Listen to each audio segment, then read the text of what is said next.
Okay.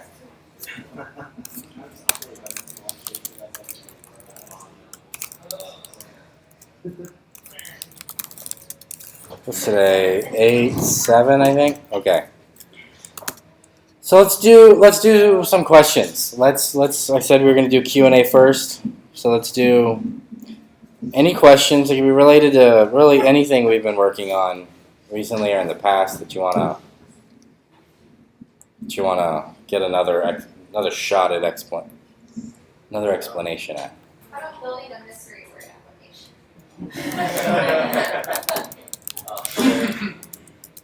Yes.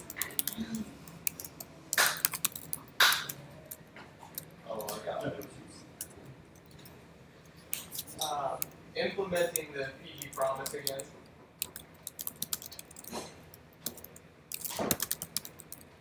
Cool. Okay, you then you. Go ahead, Justin. Logging off in the queue.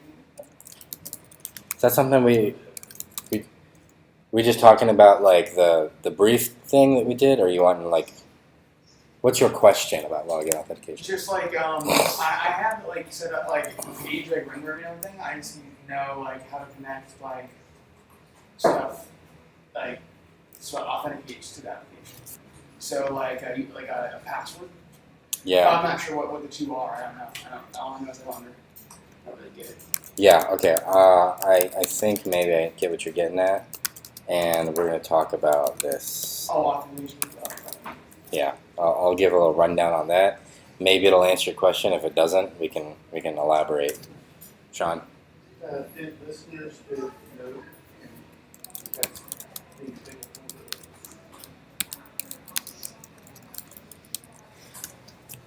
All right. Okay. Can you demystify a little bit the whole sessions thing? It seemed like it ended up being more complicated than it needed to be. Yep.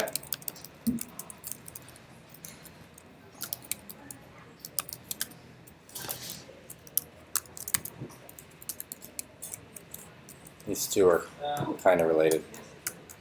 I have a question about sessions too. Mm-hmm. Okay, so I did go to like the website and I copied and pasted like like the code in there and it didn't break. So I assume it works, but how do I know for sure that it works? Yes, or yeah, but like how to check? I don't know. I mean, it didn't break, and I copied it from the sessions website, But like, how do I test that? Okay. Zach and then Maria Laura. So in Gavin's to-do list, he was showing us how to link the database to our job description or node, and it was an example for when we did users weekly project that we're doing right now. In one instance, when you go click on one of the users, you sort through the database .1 by ID. So you get this thing where it's like select from robot or whatever the label's called, where ID equals ID, and then you pass an object ID equals ID. Well, it's that whole syntax. I can kind of show it to you if you want. Okay. You might get what I'm saying. Yeah. But you get like this syntax where it's like ID equals ID, IDs, and it's hard to follow. And Gavin said that's what you're going to most likely see in the real world.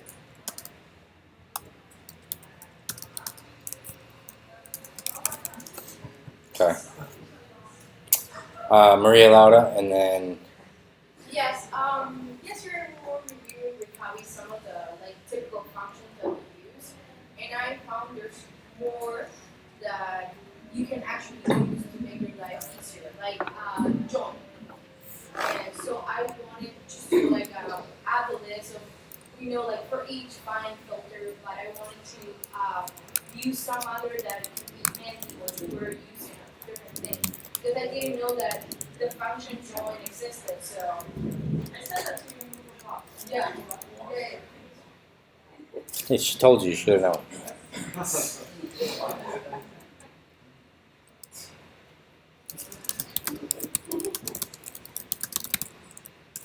Garrett. It's maybe related to that I was hearing about before, just in general how to maintain actual JavaScript file in a public folder. I don't know if that's a topic that we can cover or just Not quite. It's a good question. I'm going to put that at the bottom because it's maybe that would be a good segue. Also, this one. Hey, I'm gonna put that one down there. Okay. That might be a little big for a QA. Linking JS in the public folder, aka where does the back end end and the front end start?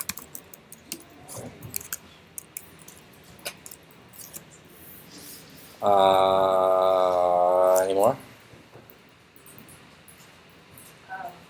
So I finally got to the login over the weekend, and I finished all of the normal stuff, and then I went over to hard mode and created a logout button. And I found that no matter what I did, I had this weird button where it would log me out, and it would forget the user, but it would continue to allow me, if I wanted to go back to the index page, which was supposed to redirect me if I did it. And it seems to, I did a destroy and then generate, and nothing would get the session to truly end. It works if you don't want to, it works if you restart the machine and Okay. That might have just been a little something missing in your code. I'd have to actually see your code. So come at me with that one individually later. I can't handle this red underline. There we go. Okay.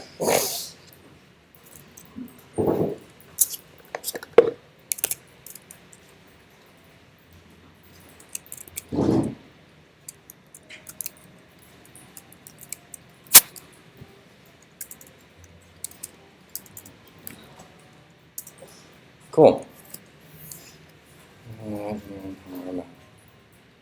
Okay, I think this is a good list. So first, PG Promise. So PG Promise. How do we use PG Promise, and what about this ID business?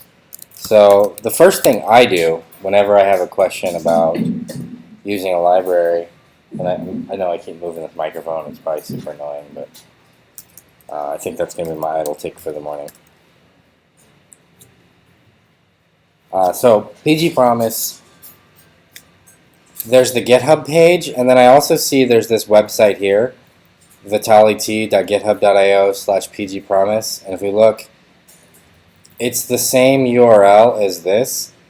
So these websites that look like this, github.io with the username and then the repo name, where you get the same username, the repo name, what these are is every GitHub repo comes basically with like a free website. It's something called GitHub Pages. There's a bunch of different ways you can set it up, but what they essentially let you do is host a website for that repo. Most big projects use that as the documentation page. So like while you go to the GitHub page, they might have a nice README and you can see the source code for the project. Sometimes there's additional documentation that they've written out, and that'll often be published on a GitHub Pages link. So if I just go right here to the repo, I'm going to make a guess, and I was correct, that they link to that other page right up here in the info for the repo. So if I get here, here it is. This is the folks who authored PG Promise. They built this whole extra page for having info about it. It goes into great detail into all of the different classes and events and like a lot of this stuff. In the beginning, when you see stuff like this, it can be a little bit overwhelming and not feel helpful in terms of like well, how do I use it? Because I just see a bunch of things that look like jibber jabber to me. They don't really look like anything that means anything. So what you usually want to look for then is the usage and setup sort of instructions, right? So they tell us to npm install it. We got that. They're saying we can make an object of init options if we have any. And then we can require PG Promise. That gives us a function that we can pass the init options to, and what we get back is a PG Promise object that we can do stuff with.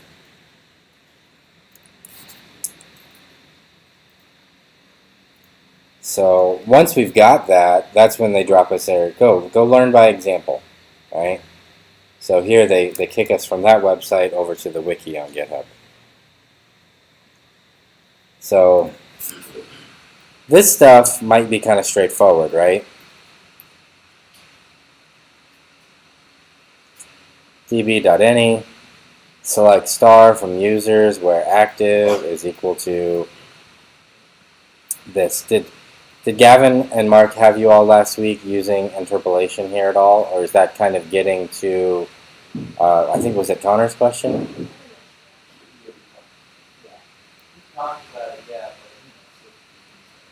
Okay, so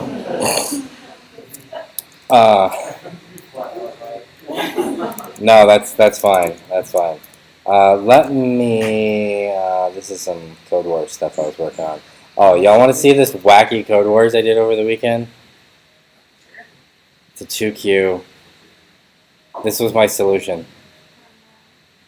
Oh, I don't. That doesn't need to be part of it.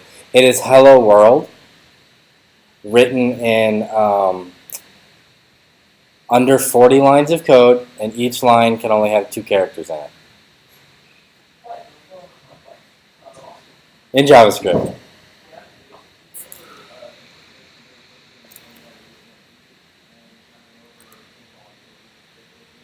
Perfect. Sounds like Brad wants me to get back on task.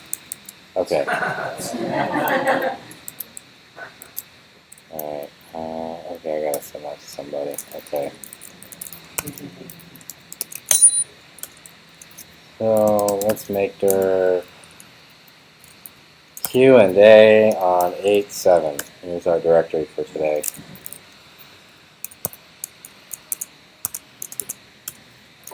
Touch package.json. I'm going to make a little app that we can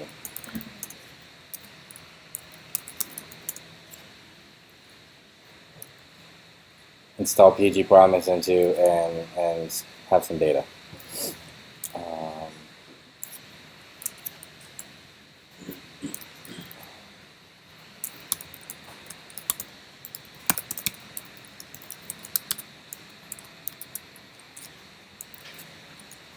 That's weird.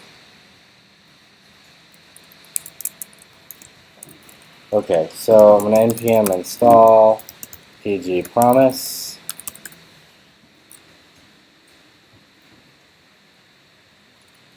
And somewhere, there it is. Let's make a database. Create DB. Let's make a database called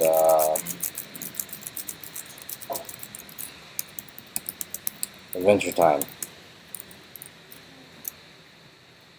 I'm gonna start Postgres. Okay. Adventure Time. Okay, so we got a database called Adventure Time. So I'm going to connect to Adventure Time. It's empty, right? There's nothing in here. I'm going to need to create a schema. Wait, this is gonna without notes in front of me, this is gonna tax my memory of SQL. So let's create a. Y'all were using that really cool command line. What was it? PGCLI. Did you install it via Homebrew?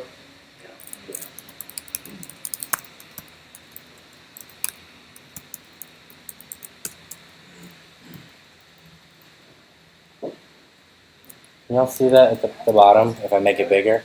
It wasn't that. Oh, well, it'll, yep. That was, okay. I'm gonna carefully move myself away from the edge here because the picture's flickering because my HDMI port on my laptop is very sensitive. It's like he's like 16. You gotta be patient with him. All right. So PGCLI. PGCLI. And then the database name, right? Venture time. Cool. Nice. This is neat. So let's pretend for a minute that you can't remember how to, the syntax exactly to create a table. So, and this is a real life thing, right? I don't memorize all of this stuff. I know this stuff. There's no sense in memorizing it all. I don't have a picture perfect memory for a lot of the details. So when I'm working on anything, I always have the documentation open. This is kind of going to get to like Maria Lauda's question about, hi, like I didn't know about that function, right? When I'm working in JavaScript, there's a really good chance that I've got MDN open with the documentation. Like if I'm doing stuff with arrays, like I probably have the array page open. Over time, from like just skimming over it many times, I will see those things and look and see what they are and stuff like that. So I'm just going to Google PostgreSQL create table. Oh, perfect. Here's the documentation for Postgres 9.4. Honestly, the difference between 9.1 and 9.4 for creating tables is probably none. But I'm going to go to the more recent version. Right? Oh boy, that looks like a mess. Well, this screen here basically lists every single part of the create command. So this is this create command. Every different way that you could call this with every different option you could call it for, right?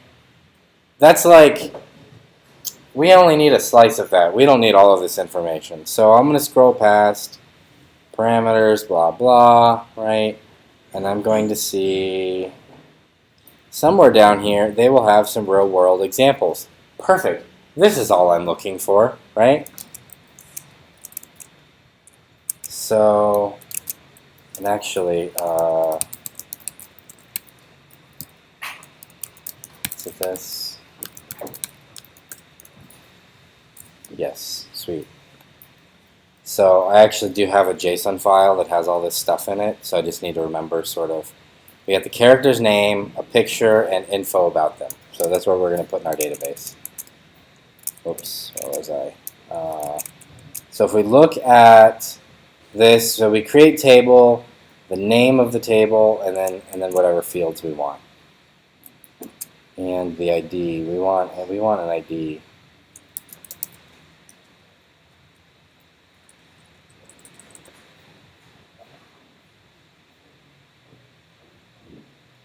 Did integer, the ID serials. I just couldn't remember like if it's like if I had to auto increment. There's like other databases have extra options you gotta add. Postgres is just serial.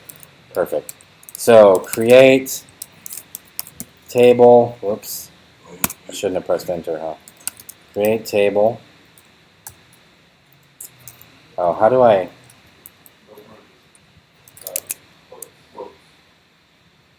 Oh yeah, you can put table around the name, yeah. Adventure, time, open parentheses. Is it going to let me press enter now? No. Yeah. Man, y'all are like pros. Look what happens when I come in for the late shift 2 days. I missed something. All right, cool. So ID, serial.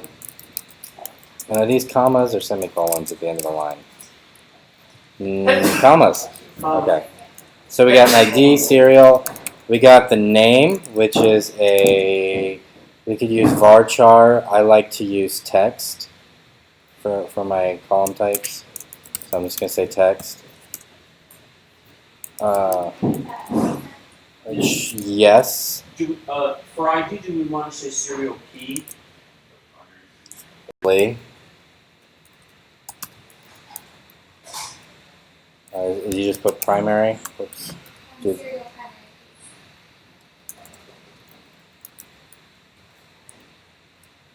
How do I autocomplete? Tab? What am I hinting?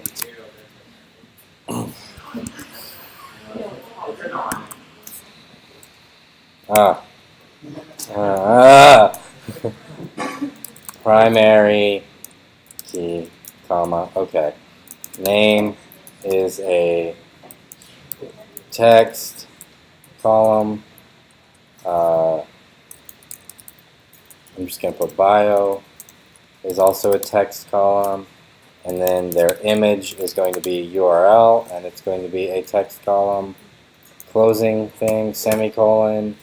And yeah. Now let's go refresh what we got over here. I probably need to disconnect and reconnect in my GUI.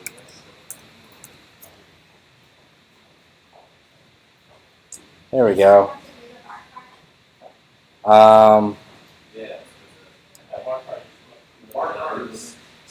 Limits the size of it. Yes, although you know what? Varchar limits the size of the text field. In other databases, and so I don't know what Mark and Gavin may have said because they might have been carrying over knowledge from MySQL and Postgres. So if I contradict them, I apologize. In most other databases, the difference between varchar with a number, like let's say like I'm putting a URL here and I know it's only going to be 256 characters maximum. So I'm going to set aside only that much room for this column, right? The username is limited to 16 characters, so I'm going to make a 16-character column here. And then the database actually goes and sets that aside. Or you can say, this is a text column, and I can put any amount of text in here, but the database is going to store that text in a slightly different way from the varchars, in a way that'll be a little slower. So if I know how long my text needs to be, I get better performance if I choose varchar in most databases. Postgres doesn't actually do that. It stores text and varchar the same exact way. It supports both names because they're both standard things in SQL as in general, but the implementation in Postgres is identical. So when I'm using Postgres, I just pick text, because I don't want to have to say what the length is of the thing, because I don't care, right? So that's why. That's why I choose text. In Postgres, like if this was MySQL, I would pick varchar and I would put a limit on it and be done with it. Text would be like, I'm storing the contents of a book or something over here, or my entire blog post body, but the description and title, I'm going to pick a varchar for it and limit it, right? I also noticed that when I created this table, I did so I called it Adventure Time. I meant to call it Characters. So I also can run queries in this GUI app. So I'm going to take this and rerun it, but give my table the right name. So I'm using an app called pSQL. I saw somebody this morning using Postico. There's a bunch of these, and I'd probably get all fancy here. This Postgres doesn't care about the capitalization in most words, but if I'm going to write it out, I'm going to write it out correct, right? So I meant to actually make this a table called characters. I'm going to run that. Oops, did I run it twice? Do I have to refresh here? This is a free app, and it's really simple. So, Do you prefer that one like, this one's on my computer already. I think I've used Postico. Is Postico like It's not free, right? There's like a trial period and then it costs money. Is it free? It's like an They ask you to buy it, but you can keep. That's what it is, right? And this one's just plain free. Maybe that's probably why I use this one. I made it. It's called PSQL. PostgreSQL is probably nicer and has more features. Like I probably wouldn't need to quit out of it and go back in if I added a new table just to see the table. Okay, so now we've got a table called characters. We can put some info in it. I'm gonna manually fill in Finn the human here. So Finn the human, gonna get his bio, and I'm gonna just copy that image address for his image there. Okay. Okay. So instead of writing an insert query, right, I just used the GUI to do it. All that did, though, was run an insert query for me and gave me a GUI on top of it. Because I want to get to the part where we actually query some data. So if we look, the ID here for Finn is 1, right? That's because we set it to be a serial column and it's the primary key, which really only comes into play if we have multiple columns and we're connecting them together. But we're going to cover that in a little bit. Not right now, and probably not today. So what I wanted to do was talk about using PGP Promise. So let's add a .getignore here. This is a good review for everyone, right? We got the node modules folder we want to ignore. If I get, all right.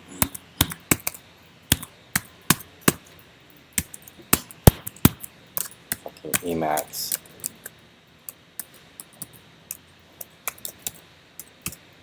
I win. Okay. Oh yeah.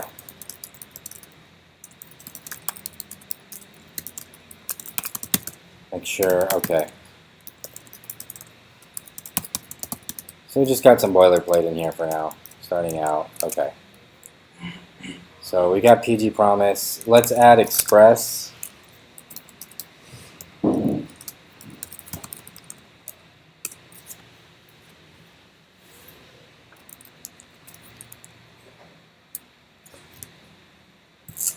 New file, server.js. So let's const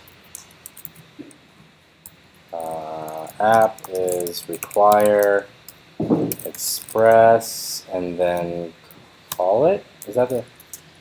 And then const PGP is require PG Promise. I think they have a very similar API here for that. Okay. And let's look up a real simple.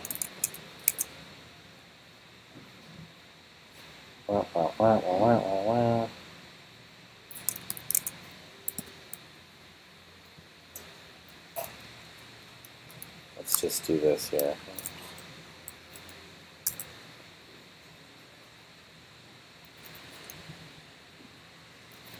We're going to change that in a second. Then app.listen.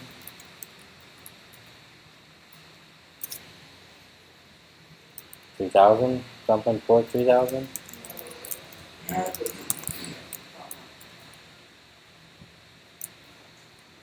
Is that or what is it? Yeah, that's because I can't remember.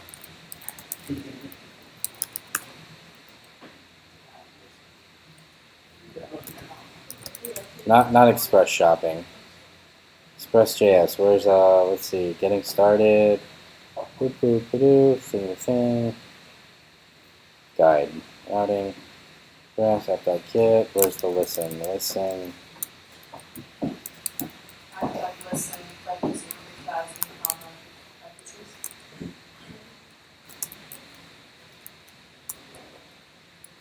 Listen what? Common after 3,000. Uh-huh. And then parentheses. Oh, and this is the callback to like. Yeah. Actually, we're making a little Adventure Time app, so. Algebraic. Alright.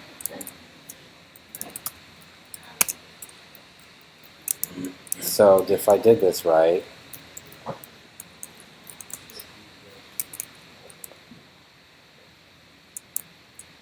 may not have. Yes.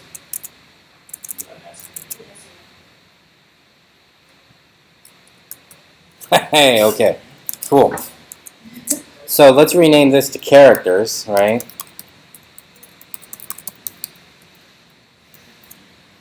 Characters. And let me kill this, and I'm gonna run it with NodeMon so that it auto restarts when I save or change the file. So let's say we were building this out, and I just had JSON data, and I wanted name as Finn, and his bio is short.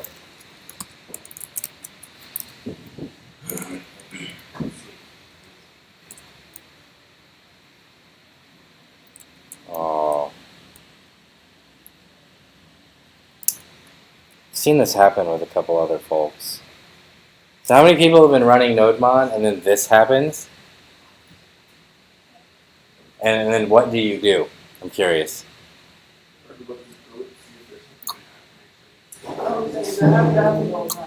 This is where the address is already in use, so now you can't even start the server on port 3000 anymore. Oh, that,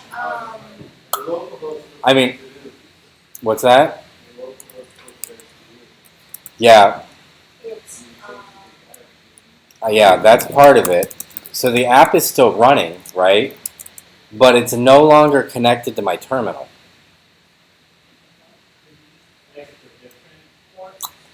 I could.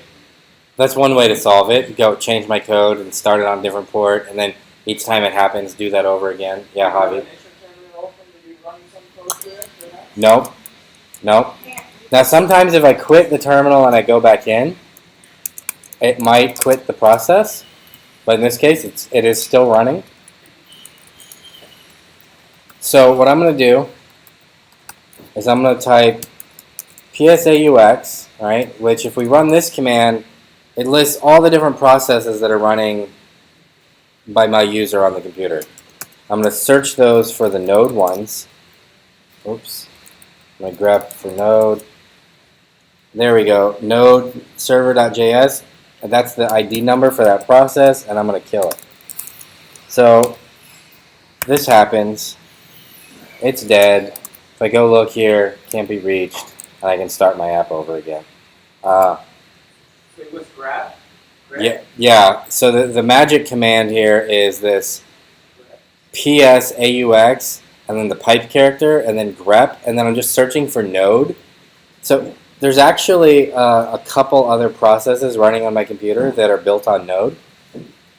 So you'll see it in here a lot. Slack is one of them. But the main one I was looking for was the node server.js. I guess I probably could have just grepped for server.js instead.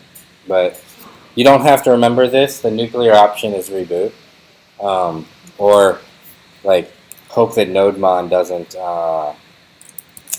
crash and then disconnect from the terminal, which I don't know why it does that. I'm going to try to find a solution where that's not happening. But Whenever I install the NodeMan package with NPM into my human project, my opened up my code.human and Atom, Atom would be unresponsive, and I would have to trash the project and not use NodeMan. Somewhere in your directory tree, this is my guess, is you haven't initialized Git repo. You may have not ignored your node modules. Basically, Atom is getting unresponsive because it's trying to use its built-in Git features to parse through like a ton of stuff. That's my guess. That's a really common thing. So you just have to find that and fix it. Okay, so So a little preview of what we're going to be doing later. Instead of response.send, where we just send a text message in plain text, or response.render, where we render a template, I'm using response.json, and I'm giving it a JavaScript object. And what the server responds with is JSON data. And if we look, it's correctly formatted as JSON with double quoted keys and all of that. I just gave it a plain object here. So it's that easy to render JSON from Express, given some data. So instead of just rendering that data, let's get this data from the database, right? So I'm going to go to PG Promises, docs again.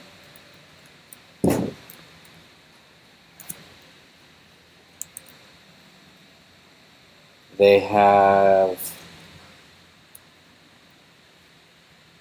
there's an example connection here, blah, blah, blah.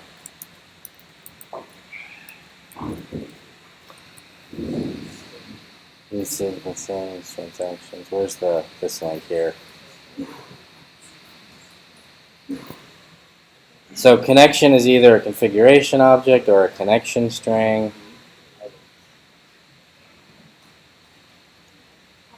There we go. I'm going to copy this line. Imagine you have a line that looks something like it. Are you guys thinking of that squealing? Nobody heard it but me.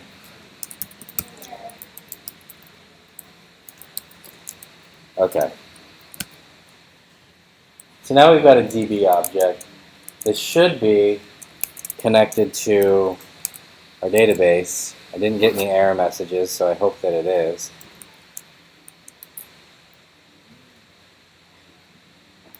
And let's write a query. So I shouldn't have closed that tab I had open. PG Promise, learn by examples. Okay, so here we are.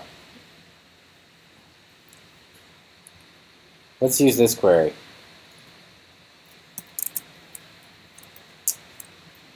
I just copied and pasted it. We're going to select from characters. I'm going to leave off the where for now and the interpolation. We're going to come back to that. And then I have my then. I'm going to get rid of my catch. I'm going to be lazy and assume that there might not be an error that happens. I'm going to move my response into this then here, because we can't respond with anything until it comes back from the server, right? And then I'm just going to respond with the data, whatever came back from my query. So if we refresh this over here, there it is. It's an array with one object in it, and that object has the keys that are the columns from my database and all of that. So what was that business with the second argument with these things, right? So let's say where ID equals ID, and I think your question was like something like, was it Connor that asked this question? ID is ID is ID? Zach, sorry, you guys are like right next to each other back there. ID is ID is ID. Is this something along the lines of what? Okay. So let's say the ID is 1. So this is a JavaScript variable that's holding the number 1, right? This string here, sorry, this would be a 1, I think, actually. Right? This string here has a $1, and that's different from these backticks. So what the query that I want to write is select from characters where the ID is 1, right? So I could just write this, and let's not think about the interpolation yet, right? Let's not have that. So if we reload our data, we get the same result. If we had multiple characters in the database, which I'm going to put Jake the dog, More info to come, and I'm going to leave his image blank. So if I refresh, we don't get Jake the dog in there. If I take this part out, where ID is 1, and save it, there's Jake the dog, right? So we changed our query to limit it to ID 1, but I don't want 1 hard-coded. I want 1 to come from somewhere, right? So what I'm going to do is I'm going to say, well, let's try this. We've got somewhere, that's this variable, and I can say this. I can interpolate that in directly myself. So this is just using a JavaScript template literal with the $sign. This is syntax we've seen 100 times before. So this is just making the string select from characters where ID is 1, right? So this should work just fine, and it does. But why is that bad? Why would we use...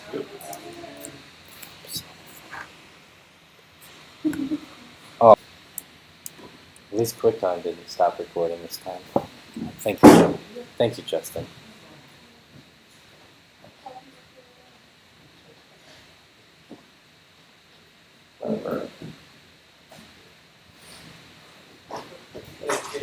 Yes, sir. Yes. Yes, I will. Okay. So we'll come back to this second line here in a minute. I'm just gonna reindent this over here. Let's get rid of this semicolon. Okay. So if we switch this to this, and notice I'm not doing a template literal. This is just a plain string. I'm just saying $1, and then I have an array here where the first element in that array is a number. I'm going to save that. Okay. Same result. So what we're ending up with is the same string. The difference between the version I just wrote, where I used the template literal, and did this just code battery died? Okay. The difference, but can you all still hear me in the back?